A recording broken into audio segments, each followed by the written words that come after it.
Mike here, glad you could join me. And today I have two special guests. I have David Waverly, formerly NASA employee, and as most of you know, Cindy Holland, also formerly NASA employee. And we're going to talk about, are there satellites? And if there are, what type of satellites? David's going to talk just a little bit about the South Pole because he was stationed there. So he's got a lot of cool information, facts about that. And we're going to talk about Cindy. Of course, she worked at Lockheed Martin, which an engineer told her what?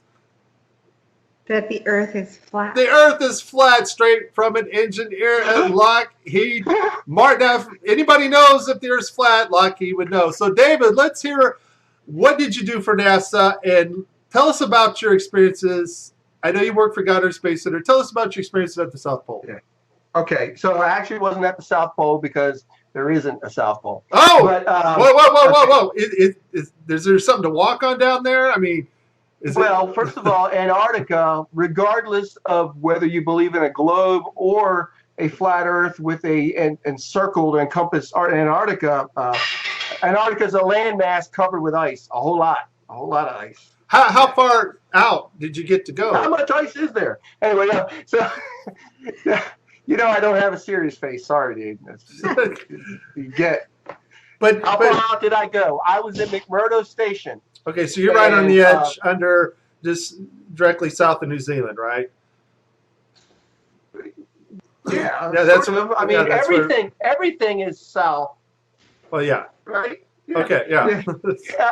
I'm pulling your leg, man. Listen. So look. Okay, it's pretty. You go to Christchurch, New Zealand, on the way to Antarctica to go out to the ice, they call it. So. I was in McMurdo to put a data ingest system. Now, this was in my career at NASA when I believed we lived on the globe Earth. I bought all the science, all the space, the vast universe, and billions of stars. I bought into all that, just like most of us did at one point. And so I'm down there, and we put this system in to capture the data. And it's for polar orbiting spacecraft, so that because there's a big data hole in the Antarctic data set, a big hole. Are you talking about the map part, the part where Hollow Earthers say there's nothing there? Yes, any map that you would have seen of the Earth showed this huge gaping lack of data in the center of Antarctica. And I can tell you the reason why that is because there is no center in Antarctica. Antarctica is a ring, but I didn't know that then. So we go down there. Now, here's the thing, and I was about to tell you a little while ago, is I set this system up. Everything's functional. We were ingesting data. We're retransmitting it offline when there are no spacecraft orbiting over, quote unquote. And about 10 years later, I'm watching a YouTube video, and I'm looking at images on Google Earth of Antarctica. And there's a big gaping hole in the data set for Antarctica on Google Earth. And I'm like, now you got to understand, I personally went there to correct that. So I was kind of like a little weirded out. Like, why in the heck is there no data for this large area of Antarctica when I went down there to correct that? And this is here 10, 12 years later. So I called my old boss and said, hey, Mike, what's the deal? How come we don't have any data, any imagery over the center portion of Antarctica? And his answer to me, and I talked to my pastor about this even, because I was like freaking out about it, because it didn't make any sense. You think after 10 years they'd have some data, right? Dude, 12 years. 12 years, okay. Yeah, and we spent $500,000, which isn't a lot of money by NASA standards, but on this project to go down there. I didn't even want to go, to be honest. I was newly married to my wife. I didn't want to leave her for 5 minutes. You know what I'm talking about. So anyway, so I go down. I was lamenting the whole time, you guys. Anyway, so I call Mike and I say, what's the deal with this? And he says, well, Dave, they opted out. They didn't want our data. They got a pipe. They got a fiber optic network from McMurdo to Svalbard. Now, you got to understand, Svalbard is almost the total other side of the world, okay? It's one of the most north places on the quote-unquote planet. Okay. Now, is this a undersea pipe from McMurdo that far? Yes. Fiber Okay. optic pipes Okay. under the ocean from McMurdo Station all the way to Svalbard. Now, even on a flat Earth map, it's freaking far. Okay. So wait a minute. Supposedly we have satellites. We have all Yes. this great space technology. Yes.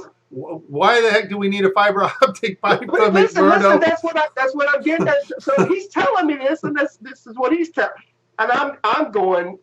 Now I don't even think I believe that I knew about flat Earth yet. Then this is what was leading up to my going. Holy crap! We're deceived.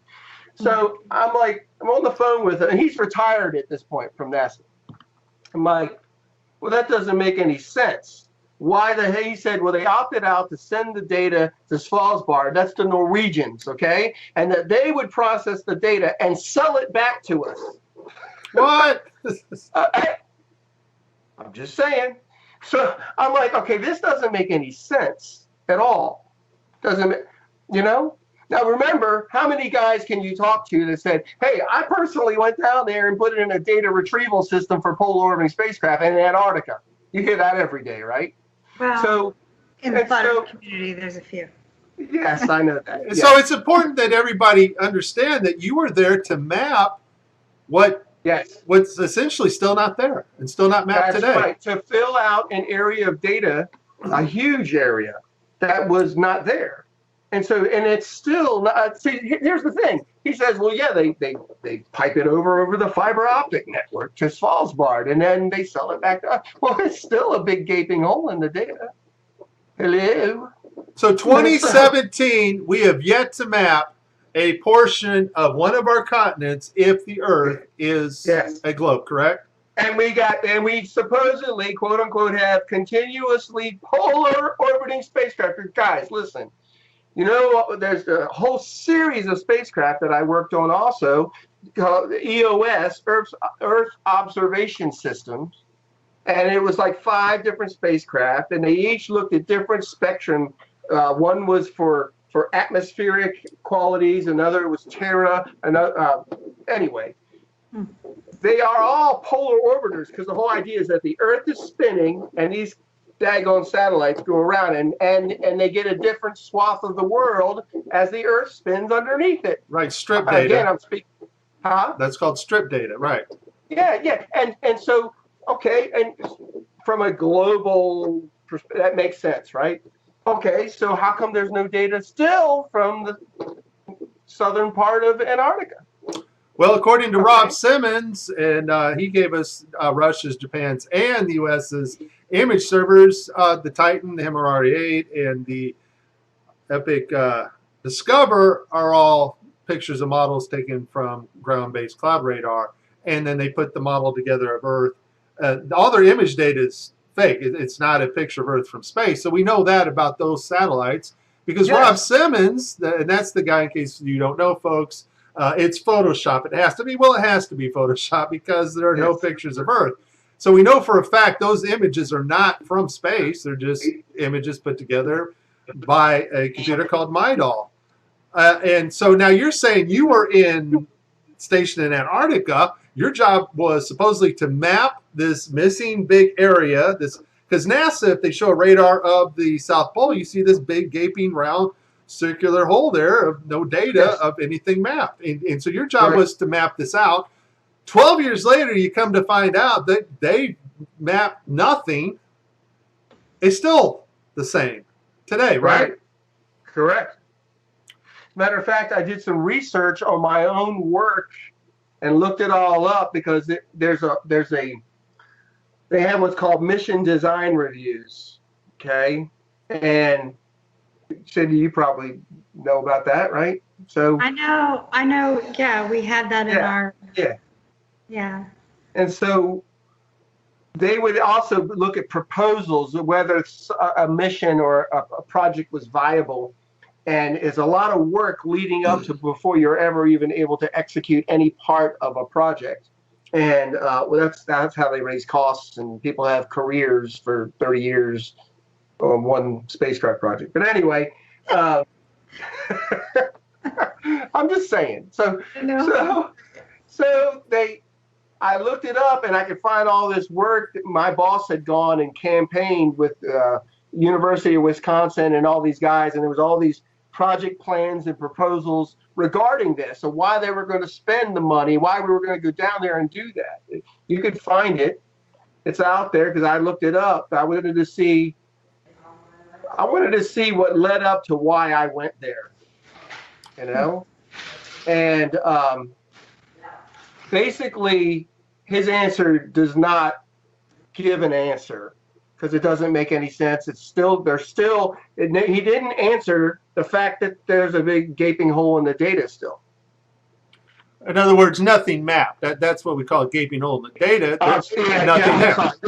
There's a map of Antarctica on a globe Earth. I used to have a globe in here for joke purposes. On a globe Earth, anybody that looks at it, you show Antarctica. When you look, go to Google Earth, and if you zoom in, you'll notice that the lines from data scans, they converge at the middle and they become nothing.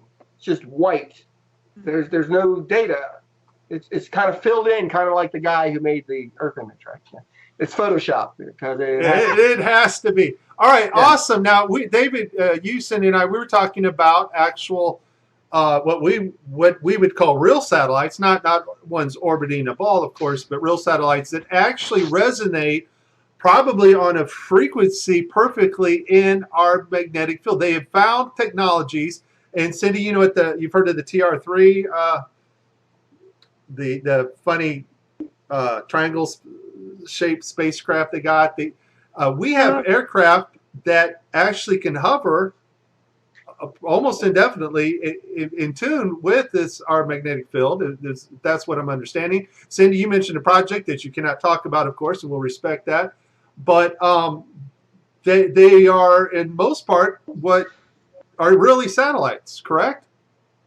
What can you tell us about this, Cindy?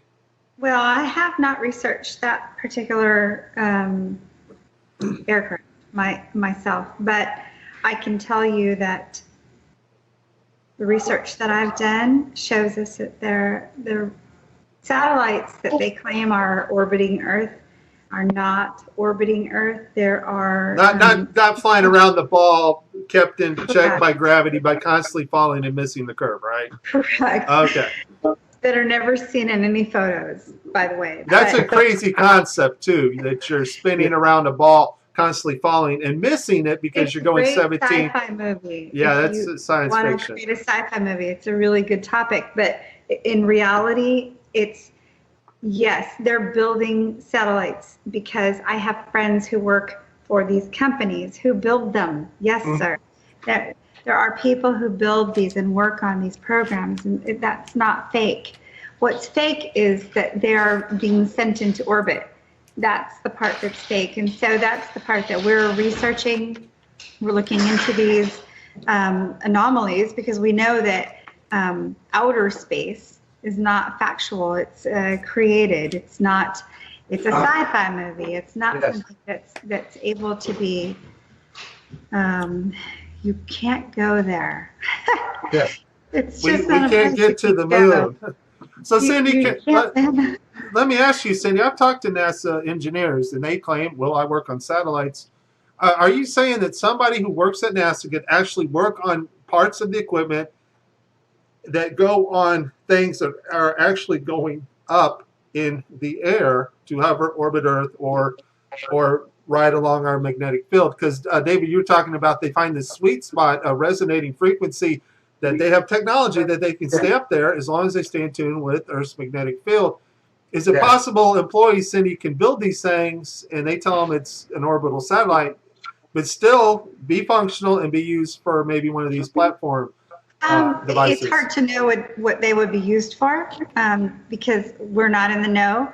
And most of the people who work on these satellites are not in the know. There's no way they would have an idea of where they're being used or how their functionality actually works, but they are building them.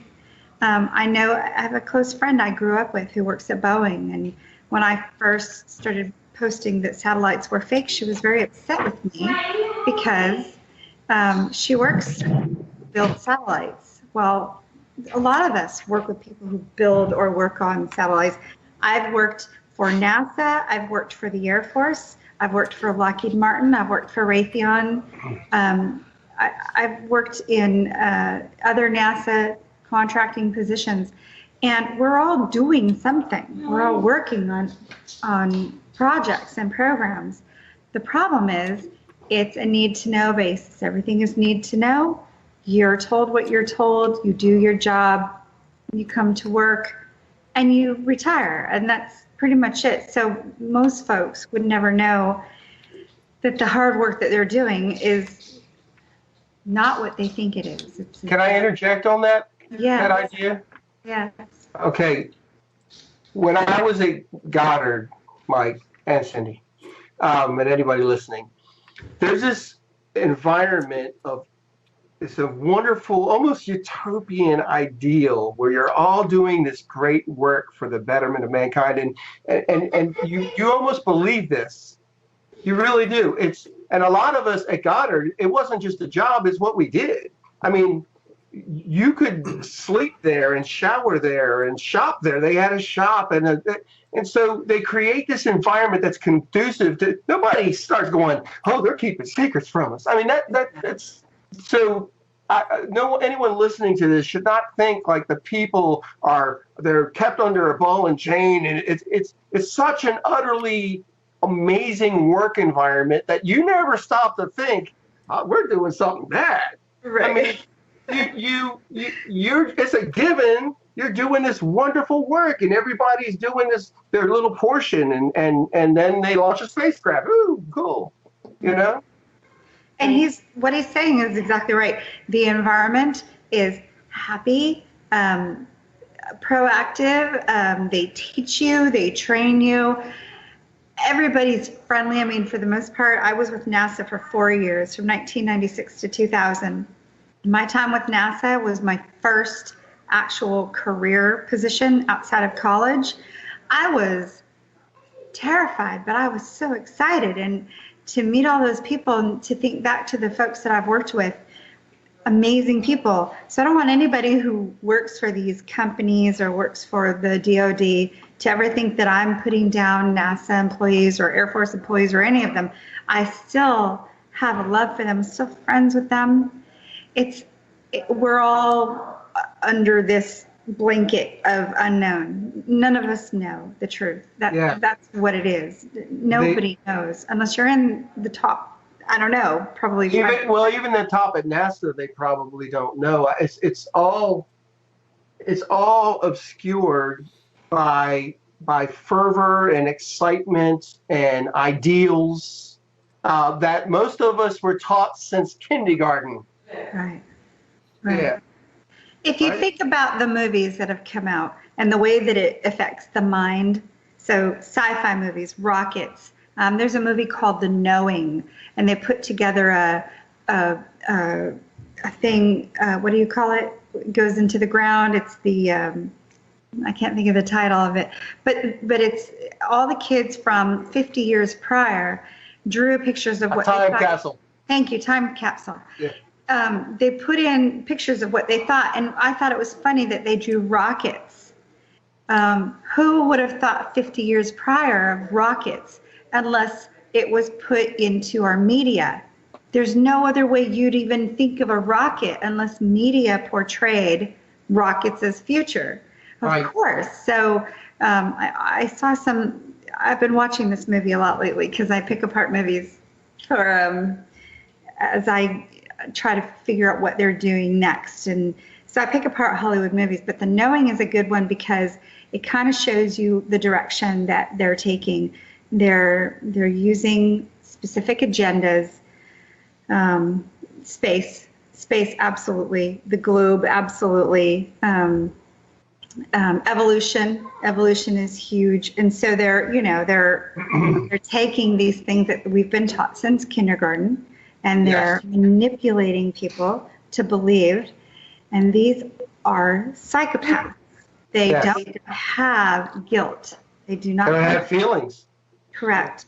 they're able to teach these things in schools and in college and all the way up to people who are PhDs. And they know they're false. They know they're fake. There's no proof. It's all theory. But they can do this because it's an agenda, and it goes with their agenda. So, can I add to that? Yes. Okay, this is a scriptural ideal, guys. Is that God says that He will do nothing. Will I do nothing without first telling my servants, the prophets? Mm. Satan or Lucifer or whatever name you want to give him, the serpent, he has these aspirations to be like the Most High. So he also has his servants, the prophets. We call them the media. And so he tells us, they tell us what they're doing through movies, through media, like you're saying, Cindy. So they're laying their game plan or their intent in a whole lot of movies like that. Yeah. You know, guys, this is very interesting, and I shut my camera off so I get a better stream. But you know, when we talked with Rob Simon, he's very honest. He gave us Russia's, Japan's FTP servers, all their model of Earth that they used to superimpose the images on to make it look like they're taken from outer space. Totally straight up honest about what map projections you use, and he gave us that website and how to configure the map that they use for different projections and things. When you talk to other NASA certain employees at certain departments, they straight up tell you, oh no, it's not this and this, and so none of it leads to outer space or you know, living on a spinning ball and traveling 483,000 miles an hour. What it tells me though is that it seems like there's a separation between the people doing the work at NASA and a media conglomerate or a other type of government that does the faking part, the part where they take you in on the ISS and fake, you know, weightlessness through the HoloLens technology JPL is working with right now, or telemetrics that they've contracted, and that allows them to bring in actors from any place over the world and put them on the same set.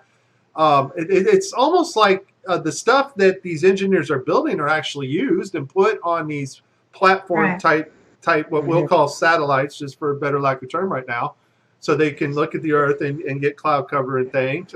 They're heavily interested in our magnetic field. We'll probably talk about that in another video. We'll talk about the sun in another video and how the eclipse, nothing blocked the sun.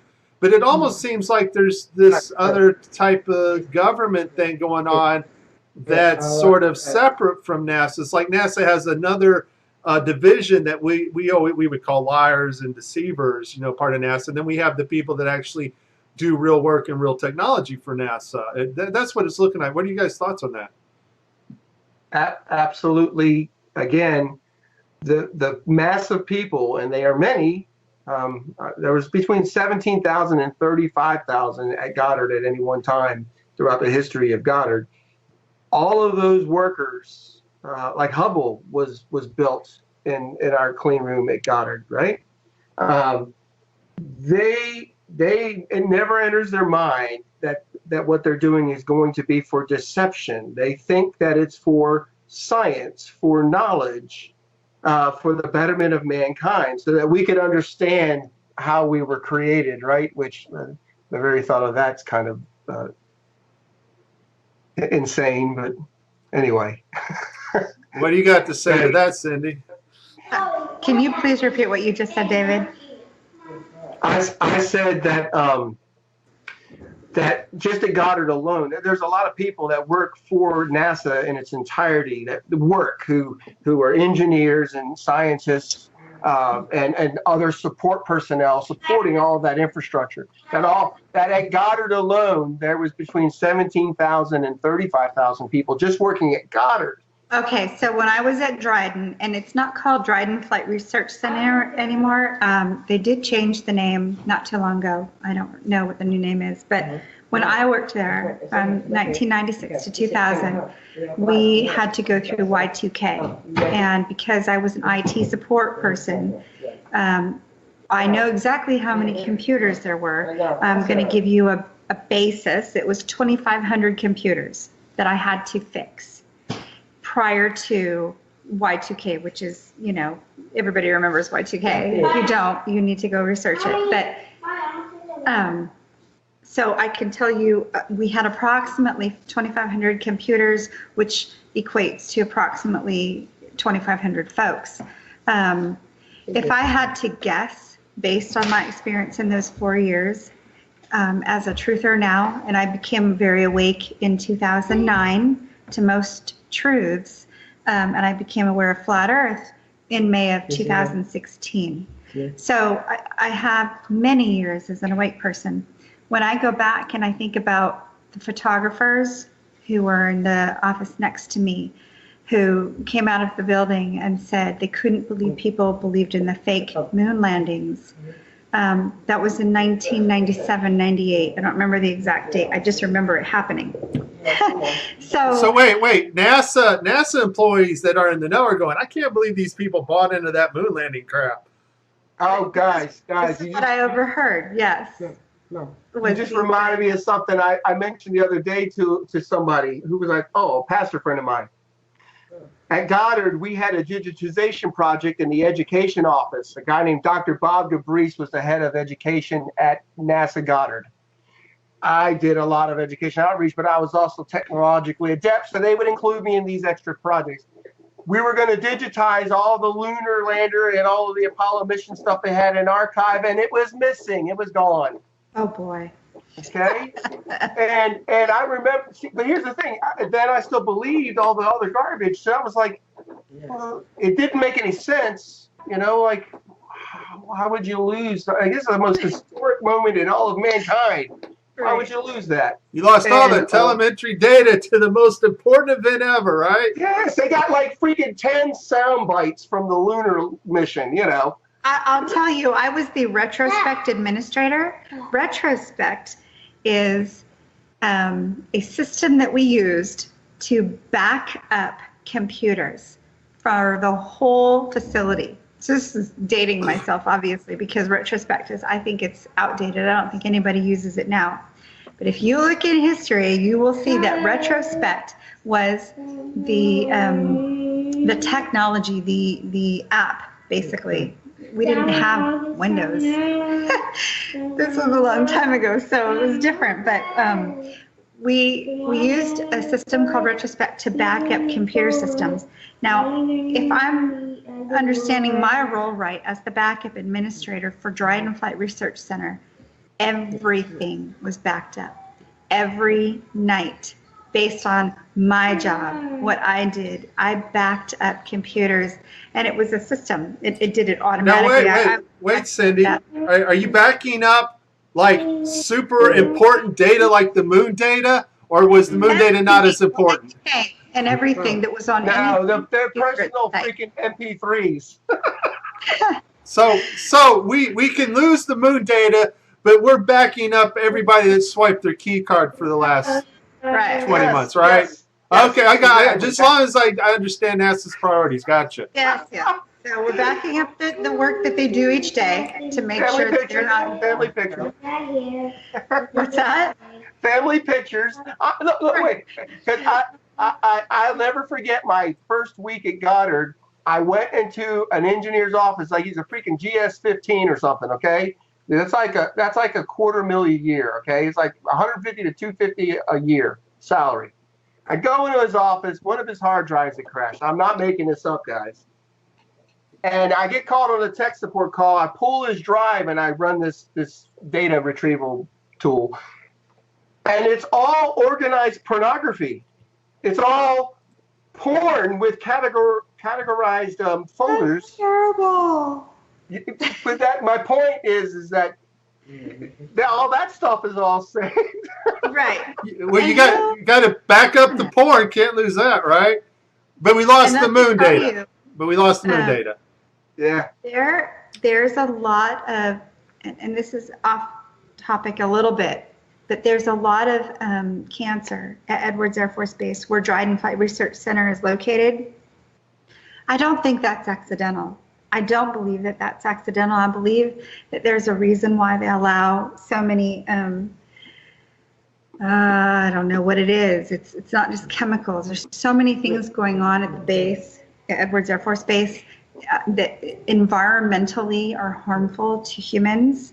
I don't think that's accidental. I think that the smart people that they hire, they don't want them to remain smart, and they maybe don't even want them to stay in the know.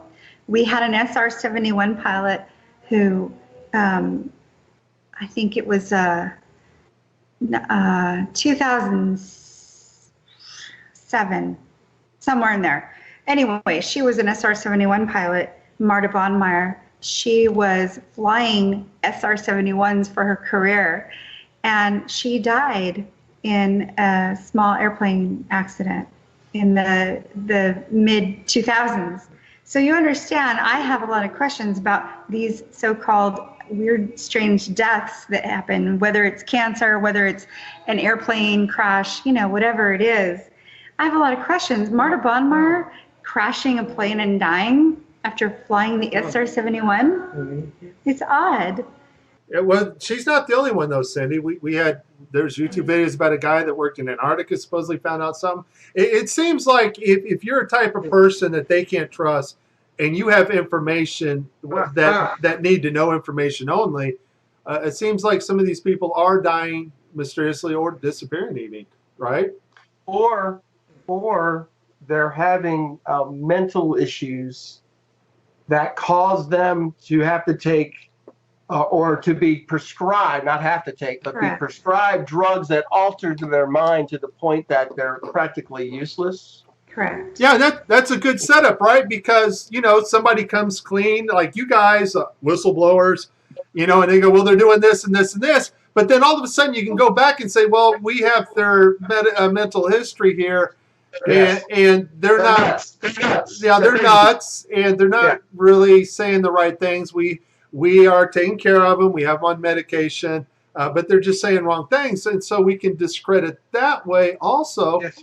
And so people are always wondering, well, where are these NASA employees that are saying the Earth is flat? Folks, I got 2 NASA former employees right here on video that know for a fact, from what they learned from NASA and what they've studied out themselves, that the Earth is indeed not a spinning ball.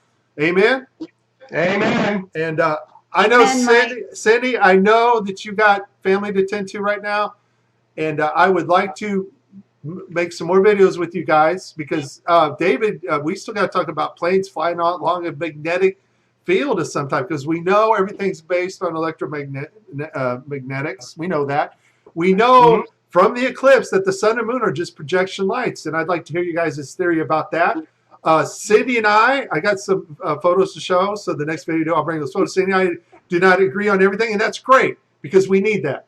We need not to be on the same page and beat the same drum. What we need is to research the information and bring forth ideas and share with one another. And most importantly, as flat earthers, folks, we need to get along.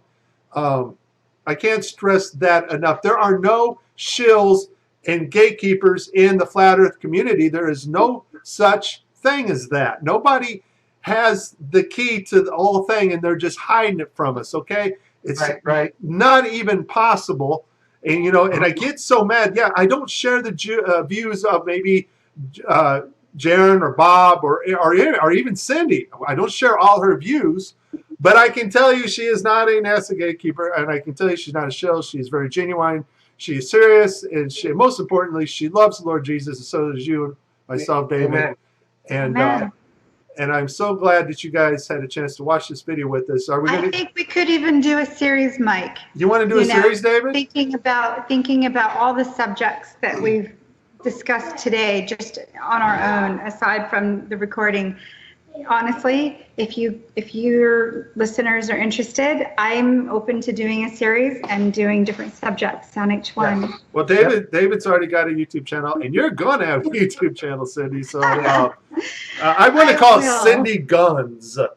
Cindy Guns. We'll just whatever, but it's just something dangerous sounding, Well, hey, Mike. I would love to be involved in a series, but I'm really shy and I don't like to talk a whole lot. That's a bunch of caca, David. I'm pretty sure you're lying like NASA right now. Yeah.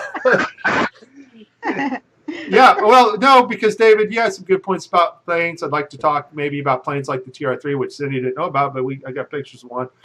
And we do have things up there, and we do have things up there taking pictures, but that does not take away the fact that 99% of all of our communication has to be done through undersea cables, simply because there are no satellites above us. There's no such thing as our 24 GPS satellites hovering above us either. Anyways, all right, guys, we can do it. We can talk about a series. This is Mike, David, and Cindy Holland. And we, all three of us, are glad that you watched. Bye-bye.